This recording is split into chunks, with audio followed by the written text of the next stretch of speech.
بسم اللہ الرحمن الرحیم۔ السلام علیکم محترم ناظرین۔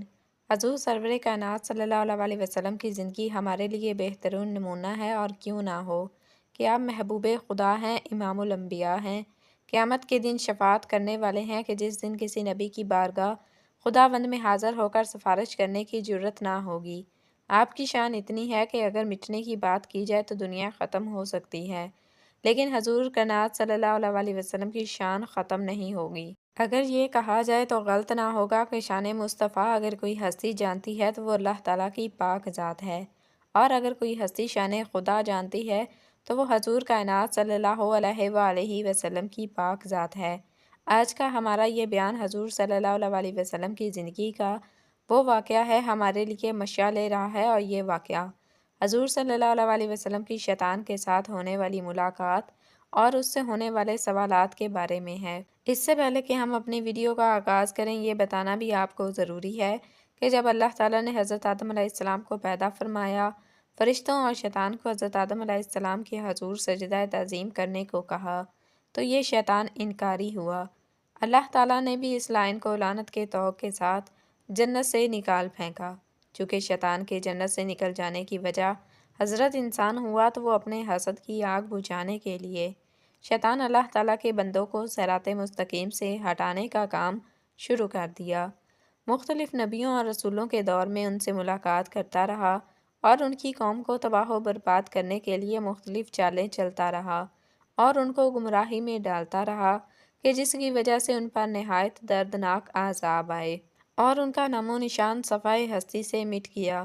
حضرت نوح علیہ السلام سے تو شیطان کی ملاقات ہوئی تو آپ نے اس سے پوچھا کہ اے بدبخت، یہ بتا کہ بنی آدم کی کون سی عادات تجھے اور تیرے لشکر کو گمراہ کرنے میں معاونت کرتے ہیں؟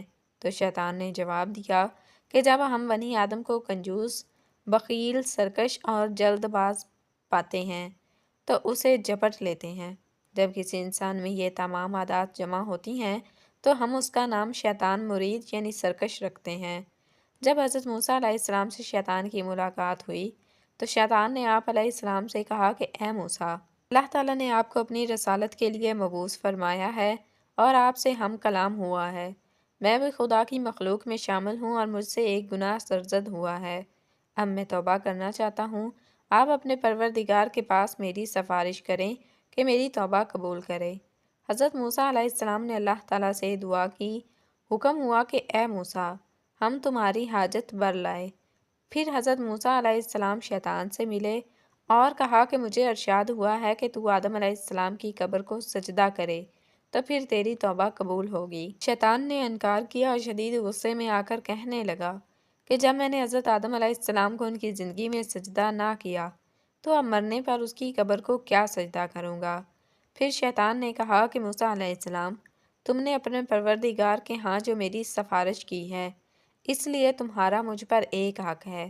تم مجھ کو 3 حالتوں میں یاد کیا کرو، ایسا نہ ہو کہ تم کو ان 3 وقتوں میں ہلاک کر دو۔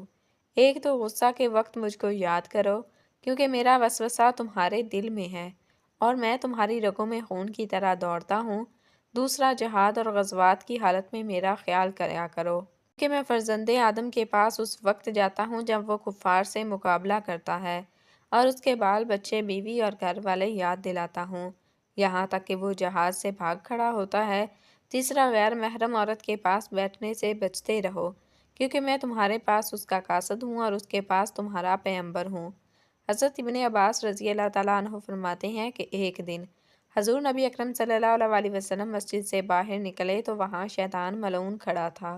آپ علیہ السلام نے فرمایا کہ اے کمبخت، کیا چیز تجھے مسجد کے قریب لائی ہے؟ شیطان نے کہا کہ حضور، مجھے اللہ تعالیٰ نے آپ کی خدمت میں حاضر ہونے کا حکم دیا ہے۔ آپ علیہ السلام نے فرمایا، اللہ تعالیٰ نے تجھے میرے ہاں کیوں بھیجا ہے؟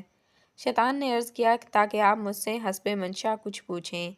حضرت ابن عباس رضی اللہ تعالیٰ عنہ فرماتے ہیں کہ پہلے آپ صلی اللہ علیہ وسلم نے اس سے نماز کے متعلق پوچھا کہ اے شیطان، میری امت کو نماز باجماعت سے کیوں روکتا ہے؟ شیطان نے عرض کیا، حضور، جس وقت آپ کا کوئی امتی نماز باجماعت کے لیے گھر سے نکلتا ہے تو مجھے ایک مرض گھیر لیتا ہے۔